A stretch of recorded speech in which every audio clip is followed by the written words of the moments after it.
I usually show people the work and show people what it can do and the capabilities of augmented reality.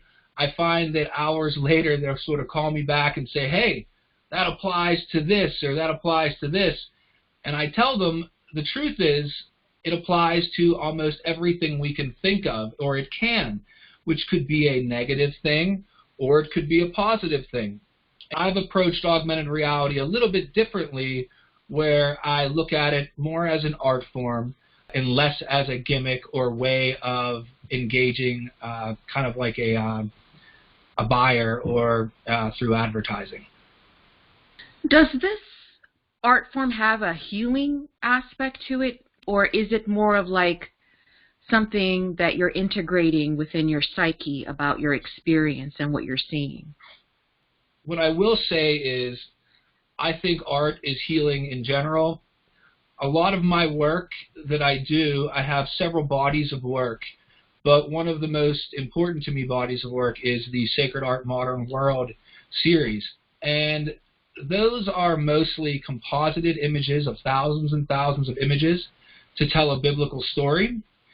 And I do think that when you see it, I'm going to show you an image called Jacob's Ladder. The original piece is very simple compared to my other works. My other works, a lot of them have thousands and thousands of layers, where I made Jacob very simple so that it would force you to use the augmented reality to see more, to bring more out of it. This is Jacob's Ladder. So this was created.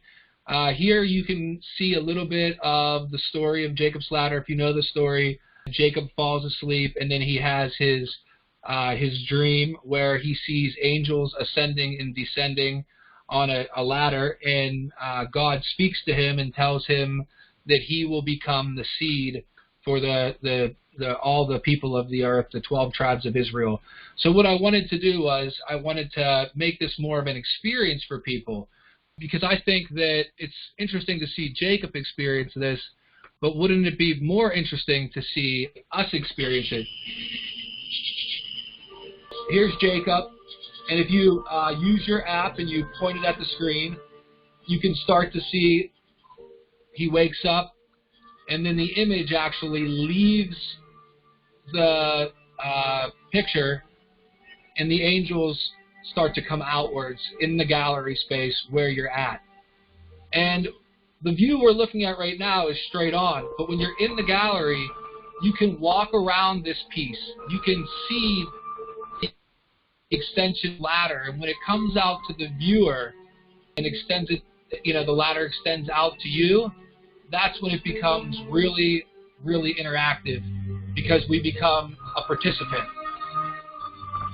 And we can see all of the flowers growing and regrowing, and all those different flowers represent the different tribes of Israel. There's always hidden meaning in all the work that I try to create.